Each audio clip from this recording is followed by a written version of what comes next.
In this video, we are going to discuss how to properly operate the hydraulic shear in a safe and effective manner. The hydraulic shear is used to cut thin gauge metals such as galvanized or stainless and is mostly used in the shop for aluminum. The hydraulic shear has many pinch points and could cause the loss of a hand, finger, or even life. The hydraulic shear should be respected at all times. We will begin this video by identifying the main control box. The main control box houses several switches and indicators. First, you will see the control power indicator. The power control indicator will light up once the power has been turned on. This lets the operator know the machine's power is on. Next, you should notice the yellow button. This button is called the Jog Button.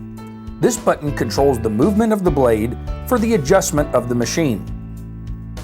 Next, you should see the green light. This indicates the key has been turned on and the blades are ready to engage. In order to operate this machine, you must have a key. The machine will not operate without it. You will need to see your instructor in order to obtain a key. The last control on the main control box is an emergency cutoff switch. The hydraulic shear will not start until the switch is disengaged. This switch is used for an emergency situation where the hydraulic shear will need to be cut off quickly. Located on the inside of the control switch box is the owner manual. The owner's manual will show the operator how to adjust the machine, maintenance the machine, and also includes the wiring diagram. Never open the control switch box without permission from the instructor. This machine is powered by electricity and must be serviced by certified personnel. Always notify the instructor if the machine is not operating properly. Now we are ready to begin to use the machine. First, we must make sure the safety switch is pulled out. Then, we want to place the key in the designated slot and turn the shear to the on position. The white control panel light should be lit at this time. Press the green light button, and if you listen closely, you should hear the machine begin to run.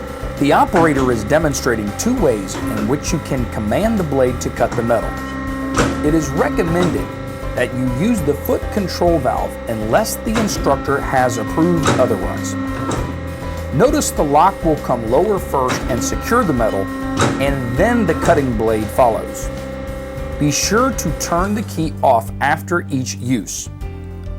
Always remember to keep hands, fingers, and any object that does not belong in or on the base of the hydraulic shear clear. Never use this shear to cut anything other than what the instructor has provided. Keep hands and fingers clear of the finger guard and the blade.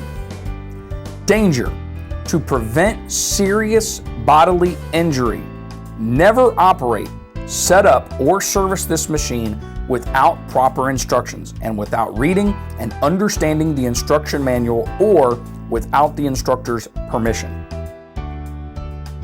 Never operate this machine without the finger guard in place.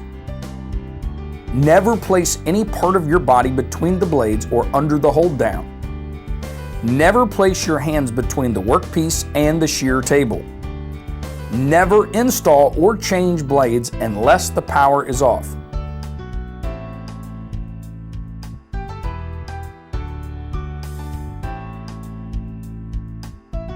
Notice you have two lock switches. These lock switches are used to secure the cutting bar guide to ensure you get an accurate cut. Always make sure your locks are unlocked before adjusting or setting the measurements. Use these wheels to adjust the measurement guide located behind the wheel. Notice it is set on 35 3/8. You can turn the wheel to the right for larger measurements and left for smaller. Notice the angle. That is what will stop the metal to ensure your cut is right. Be sure to lock the measurement lock handles before cutting.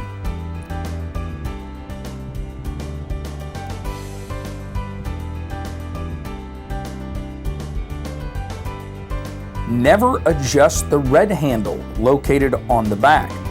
This handle is used to adjust the cutting blade and should only be done by the instructor. As a precaution, before cutting, always look to make sure the oil lubrication is at least half full. If either cylinder is not, remove the key and notify the instructor before use. Now that you have the measurement set, it is time to cut the metal. Be sure the safety switch is pulled out and then start with the key.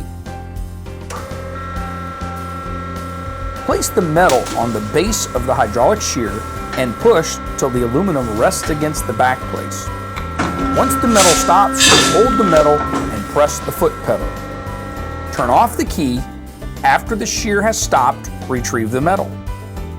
Double check that the aluminum cut is the right size. Remember, this is a heavy piece of equipment and it should always be treated as such. Thank you.